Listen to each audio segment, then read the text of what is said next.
بڑے خوش نصیب ہیں وہ مسلمان جو اکیلے ہوں، تنہائی ہو، تاریکی ہو، اندھیرا ہو، یہ ہے اور اس کا اللہ ہو، اپنے کمزوریوں کو سامنے رکھ کے اس کی آنکھوں سے آنسو جاری ہو جائیں، بڑا خوش نصیب۔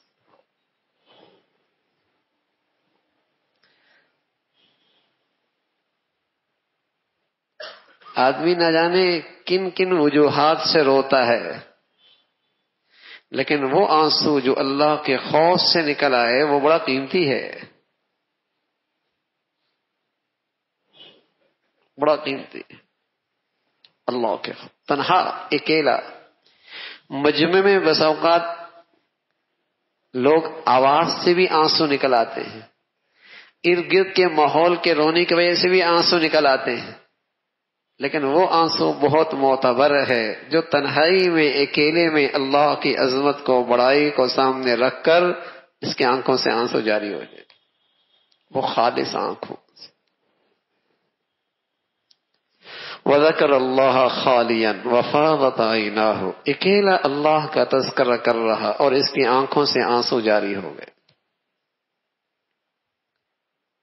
یہ ایک آنسو دل کی ساری گندگی صاف کر دیتا، صاف کر دیتا۔ خوف خدا، اللہ کا خوف۔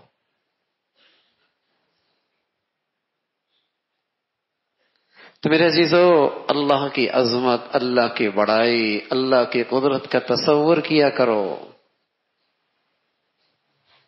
اور جو اس کے پکڑ کے نقشے دنیا میں ہیں اس سے عبرت لیا کرو، اس سے عبرت لیا کرو، تاکہ میری ذات سے کسی پہ ظلم نہ ہو، زیادتی نہ ہو۔ بس اوقات جب اللہ کے خوف اور عظمت سے دل خالی ہوتے ہیں تو آدمی ظالم بنتا ہے، سرکش بنتا ہے، دوسروں کے حقوق پامال کرتا ہے، یہ بے لگام ہو جاتا ہے۔